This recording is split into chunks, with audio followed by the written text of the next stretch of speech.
namni rafee jira.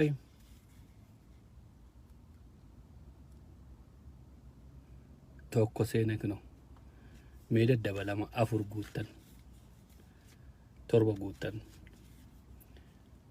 15 guuttan nagaama 9 24 guuttan Jamal baga nagaan dhufte 30 43 Nur salaamu alaykum nagaa jirtaa jiru fayyuma Harar baga nagaan dhufte giiftii nu gusee nageenyi si badhaadha meeyba 111 jiraata baga nagaan dhuftan nooru nimoona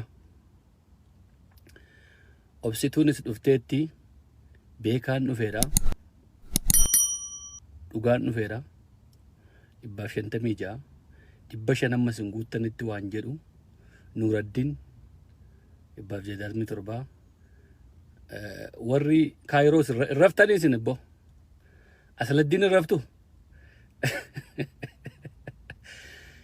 Asaladdin abbaa kaarroo Anwar baga nagaan dhuftan 214 jirra galata gooftaa Anwar baga nagaan dhuftan maqaadhumaan argeen maqaa kaasaa jira Muhammad welcome 254 250 tafe Amir baga nagaan dhufte Nooru Riina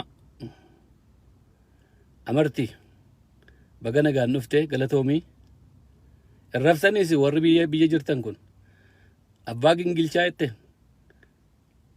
haati gingilchaa weenyudha ayyee 3 guuttaniittu 2 tafe sheeri godha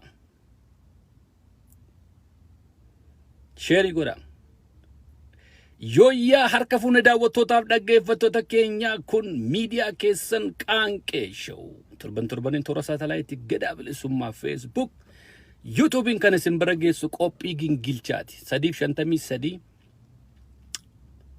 150 tafe 365 500 hin guunne gadi bu'ee immoo deebi'e ol ka'eera gabaan koo warra badaan jiru baga nagaan dhuftan Siifan baga nagaan dhufte biiftu baga nagaan dhuftan Yusuf baga nagaan dhuftan maal mallisa 4 guuttaniittu 100 tafe jeneraalli keessan kinoo asin jira ergaa xiqqoon isiniif qaba specially marra biyya Kanaadaa jirtu Kanaadaa keessa ammoo naannoo Albertaa jirtanii 4 20 guuttaniittu 80 tafe sheeri godha share jenna dur South Africa baga nagaan dhuftan dursa baga nagaan dhufte baar baga nagaan dhuftanii maal mallisaan baateeduma baatee gaggalta 444 Yunus assalamu alaikum 466 75 ittan fufamma nama furtafe 496 shanif tokko ayyee akkam jirtu hundi keessan baga nagaan dhuftan ulfaadhaa waamicha isiniif goone simattanii asitti argamuu keessaniif waamicha atattamaa kanaan asitti na argamuu keessaniif galataaf ulfina guddaan isiniif qaba gara haasaa koo tutoon galii waa'ee rifeensa koo kanarraan xiqqoo waasiniin jechuu barbaada namoonni keessuma Minnesota jiraattan baay'ee keessantu jira warra mataa muluutiin deemtanii side effect qaba jettanii akka koo kadhattanii afroo ta'urraa warri baqattanii waan tokkoon sodaatina gammachuu guddaa argattu dhaqaatii rifeensa keessan hojjisiifadhaa isiniin jechuun barbaada saalfii tokkoon qabu umuriitu nurraa fixe miti nuti baay'ee dargaggoota aslii faate hojjini qeerroodha bishaan biyya Kanaadaatu nurraa fixe aarii Facebookiitu nurraa fixe kanoo amma afroo deeffannee shababa fakkaannee deemaa jirra warri sodaattan warri saalfattanii waan tokkoon saalfatinaati dhaqaatii rifeensa keessan hojjisiifadhaan isiniin jedhan kabraa wanti isiniif dabarsuu barbaade akkuma harkatti baadhee jiru kana CD'n artist Hacaaluu goota keenya kan dhumaa marsaa sadaffaa kana booddee kabraa argachuu kan hin dandeenye magaalaa Edmonton maatii isaarraa ergamee na bira ga'ee jira. Kanaafi hawaasni keenya biyya Kanaadaa keessa jirtanii magaalaa Toronto irraa Girmaa Gammadaa irraa argachuu dandeessu. Akkasumas immoo naannoo Albertaa magaalaa Edmonton keessa immoo na bira jira. CD'n kun ani akkuma isin beektan hojiin koo dhuunfaan daldalaadha. Akka daldalaatti ofii kooti gurguradha otoo hin taane maatii isaatu ergate doolaarii 20 siidiin kun gaafa na biratti gurguramu akka jirutti maatii Hacaaluutiif deema. Faawundeeshinii Hacaaluutiif deema. Kanaaf siidii kana narraa bittan jechuun siidii kana warra orjinaalii maatii bira ergame irraa bittan jechuun faawundeeshinii artist Hacaaluu cinaa dhaabbattanii ijoollee Hacaaluu cinaa dhaabbattan jechuu sana hin dagatina. Kana booda sidiin Hacaaluu baay'ee jaallattu Hacaaluu hundi keenya jaallanna lubbuu meeqatu isaaf darbee kabajaaf jaalala guddaa akka qabdaniif nan beeka. Carraan tokkittiin garuu kan qabnu kana booddee sidii isaa doolaarii 20 tokkittiidhaan bitannee kaawwachuudha. Seenaadhaaf ol kaawwachuudha. Warrillee amantaan akka sirba dhaggeeffachuu sin dhowwu pheenxee taatan musliima taatan bifa adda addaatiin sirba warri hin dhaggeeffanne seenaadha kun bitadhaa kaawwadhaa. Bitadhaa kaawwadhaa bilbilli koo Facebookii koo irratti maxxanseen jira. Na bira argattu magaalaa Kaalgaarii warri jirtanii dunkaana Jaafarii wajjin haasa'an jira. Nama eegaan jira namatti ergaa Jaafar bira argattu teessoo isaa isiniin ergasasi magaalaa Edmonton keessa Damshoo Convenience Store kaa'een jira. LTD Supermarketii Tamasgeen biras kaa'een jira. Achi argachuu dandeessu bakka adda addaatti sidiin Hacaaluu warri biyyarraa fidanii gurguraa jiran ni jiru. Suni nama dhuunfaatu ofiisaatiif godhata malee there is nothing to do maatii Hacaaluu wajjin waan isaan bira ga'uun qabu. Namoonni biyyarraa fidanii asitti gurgurachuu danda'u magaalaa adda addaa keessatti. Ani gaa haboo irratti hin qabu abalumaa kana goota abalu akkas hin godhin jechuu hin danda'u. Garuu waan tokkittiin ani sitti himuu danda'u sidiin na bira jiru kun kan maatii isaa biraa dhufeedha. Orjinaaliidha. Maallaqi isaa waan isin hirkaa fuun hundumaan maatii sanaaf dhaqa. Magaalaa adda addaa keessa akka magaalaa Buruks warri jirtan, Grand Prairie warri jirtan, Fort McMurray warri jirtan immoo hamma dandeessanitti nu bilbiltanii sidii Hacaaluu nu bira argattanii isinillee warra kaaniif raabsuu dandeessu isiniin jechuun barbaada. Hacaaluudha boo'u jechuun kaayyoon isaa galmaan ga'uun inni tokkoffaan isuma kana. Hacaaluun uummata kanaaf akka inni yaadu kanumaan bara. Osoo lubbuun jiru uummata kanaa waa hojjetee darbe. Har'a Hacaaluun nu biran jiru hojii isaatiin garuu har'a qabsoo gaggeeffamaa jira. Waa lafa nuu kaa'ee deeme jechuudha. Kabajachuu qabna.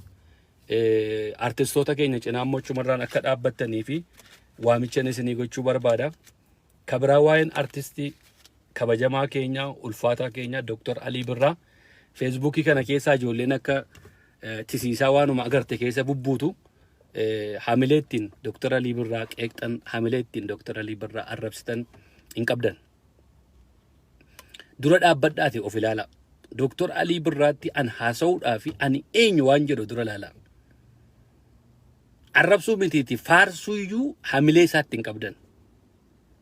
Bara abbeen kee dargii jala deemu bara abbeen kee maatiin kee Haayile Sillaasee jala deemu karaan manni abbaa gadaa eessa jedhee nama afaan Oromootiin wallisaa turedha. Alii Birraan abtaamuu miti abtaamuu arrabsuu dandeessu akka barbaaddan. Alii Birraatti garuu gaafa haasa'uu barbaaddan gaafa qeequu barbaaddan faarsuudhaaf illee hamilee isaan qabdan. Dhugaa rabbiin isin itti hamileedhuma ani hamileedhuma isattiin faarsuu hin qabu. Hamilee isattiin faarsuun hin qabu. Arrabsuu mitiiti. Of duuba deebiiti ilaali. Hojii nu hojjete ilaali. Jireenya inni keessa dabarse ilaali. Waanuma waa barreessuu dandeessuu fi iPhoneii harkaa qabdu yookaan immoo smartphonii qabduu fi qubeedhuma shan barreessuu waan dandeessuuf hin barreessin. Haasa'uu waan dandeessuuf hin harre. Namni itti haasa'aa jiru namni waa'ee isaa haasa'u kun eenyu kan jedhu dhaabbadhu of ilaali. Ofii keetii illee miti abbeen koo maal godhee darbee jedhe ilaali. Hiriyaa kee miti hiriyaa abbaa keetiif haa ta'a hiriyaa akaakaa keetiif haa ta'uu danda'a waan ta'eef akaakaan koo maal godhee darbee jedhe itti ilaali. Bara meeqa keessa immoo dammaqee jedhe ilaali. An Dr. Alii Birraan waan barbaade haasa'uu dhiise waan barbaade yoo jedhe kabajaa isa bara baraan qabaaf isa. Kabajaa onnee koo keessaan deemne. Ulfina guddaan qabaaf wanti inni haasa'u irraa ineela Itoophiyaa mootaalloo jedhe maaltu si aarsa nan du'aaf yoo jedhe ineela Itoophiyaa sawwaalloo jedhe maaltu si guba ati immoo ineela Oromiyaa mootaalloo jechuun mirga keeti ineela Afrikaa mootaalloo jechuun maalumaaf dirqama namni tokko ana ta'uu qaba jecha jedhu kana of keessaa balleessaa Oromoon akka 91 sanan jirum 91 farduma tokko jala deemaa turre miti. Har'a garuu Oromoon dhaaba adda jala deemaa jira. Yoo kana waliin hubannu taane bara baraan wal arrabsaa, bara baraan wal xiqqeessaa, bara baraan dhiiga wal dhangalaasaa hafa. Namni ilaalcha siyaasaa jala adda jala deemuu mirga mataa isaatiiti. Namoota gaafa waa'ee isaanii dubbattan immoo ani eenyu nama guyyaa tokko bishaan jige maqaa Oromootiin ol kaasee hin beekne, nama guyyaa tokko maqaa Oromootiin dhuufee hin beekne tokkotu nama arrabsuu barbaada. Uuma waa barreessuu danda'uuf. Mee maaliin hojjedhe jira al tokko gaafa namatti haasa'uu ka'u ofi maalan godhe ani nama kana wajjin maaliin wal madaala waan jedhu ni ilaala. Malee akkasumatti fuula koo dura smartphone jiraateef hin dubbadhu. Yoo isiniin taane waa'een Alii Birraa callisaadhuma dhiistanii bira darbuun beektanii? Dhiisaniidhuma laa waan tokko dhiisaniidhuma bira darbuutu jira. Al tokko wanta nama hin taane waan nuuf hin taane warri nuti kabajnu waan nuuf hin taane gaafa haasa'aniif dubbatanii utuma beennuu bira dabarral tokko dhiifne. Haasa'u maaliif haasa'e eessa dhaabbatee haasa'e maal keessa jira namni kun maaliif kana haasa'e waan jedhe qoradhaa. Yoo sammuuttiin qorattan hin qabaanne sammuuttiin nama rabsan duwwaa qabaattani itti fufa. Isatu salphata toon taane isintu salphata. Kashalabbeen umurii isee guutuu nama rabsaadhuma jiraatti. Hattuun aan tokko waa hojjettee hin beekne gandarra deemtee Facebook irratti nama xiqqeessaa ooltu kashalabbeedhuma. Waa tokko hojjettee hin beektan warri nama rabsitan kun. Ani guyyaa tokko nama Oromoodhaaf waa hojjetee Oromoo keessaa nama rabsu argee hin beeku. Waan guyyaa tokko akkuma isiniin jedhe dhuufuullee maqaa Oromootiin dhuufanii hin beeknetu nama rabsa. Waan jigee lafa ol kaasanii hin beekne. Footoodhuma waraana bilisummaa Oromoo profaayilii irra kaawwachuufaan qabsaa isaan of godhufaatu jira. Kan qabsoo sana keessa ture faa xiqqeessuu barbaadu, arrabsuu barbaadu. Nama Oromoodhaaf beelee, nama Oromoodhaaf dheebote, nama Oromoodhaaf jireenya isaa guutuutti dhabe arrabuma ittiin xiqqeessitan hin qabdan warra ergama diinaa yoo qabaattan malee. Kana kanumaan jechuu barbaada Dr. Alii Birraatti arrabsuu mitiiti faarsuuf illee haamilee isaan qabdan. Of madaala hangaasaa miti Dr. Alii Birraan. Dr. Hangaasaa miti isa akka barbaaddan jedhaani. Is nothing namoota akkas ta'an seenaan isaan hin beekne. Namoota akka garuu artistoota Oromoo irratti gaafa haasoftanii ilaalladha. Kaleessa waan godhaa turtan waggaa lammaan har'aa waan arrabsaa turtanii har'ammoo waan sana bu'aa warra jirtan faatu jira. Akkuma kanatti fudhadhaa. Hin tuqinaa.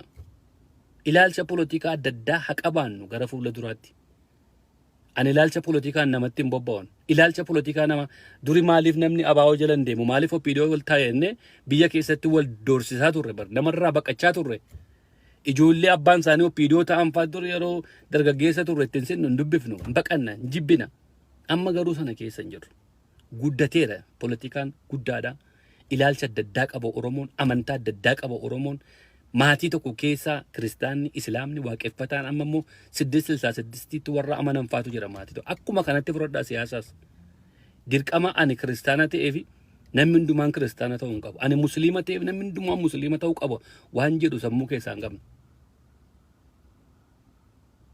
Ana isin abaa'oo taataniif namni hundumaan abaa'oo ta'uu hin qabu. Isin bilchiginnaa taataniif namni hundumaan bilchiginnaa ta'uu hin qabu. Wanti waliin qabnu Oromummaatu jira. Yoo dhiiga Oromummaan isin keessa jiraate kabajaa Oromummaa beektan safuu Oromummaa beektanii guddaa keessan kabajaa guddaa keessan hin xiqqeessina. Dr. Alii Birraa nuuf jiraadhu Waaqayyoo isaa eebbisu bara baraan jiraadhu waan ati jettu Oromiyaa utuun hin beekin sirbaan na barsiiste Itoophiyaas immoo har'a faarsitee waan na barsiiste naaf rakkoo tokko miti akkuma kaleessa hayyummaa keettiin har'as si kabaja. Nan du'aa fi jedhe aduu fi maaf duutaaf jettanii maal rabsitu? Afrikaa fandoo yoo jedha nama Kanaadaa fandoo yoo jire mana ana xiqqee bilbilatummoo gidduutti bilbilame haasaa koo asuma irratti isiniif raawwadhaa horaa bulaa ulfaadhaa deebina Waaqayyo isin haa eebbisu haasaa koo keessa dogoggorri jiraate immoo na of kalchaa jiraadhaa waraana keessa waraana bilisummaa Oromoo cinaa immoo dhaabbadhaan isiniin jedha. Ameen jedha.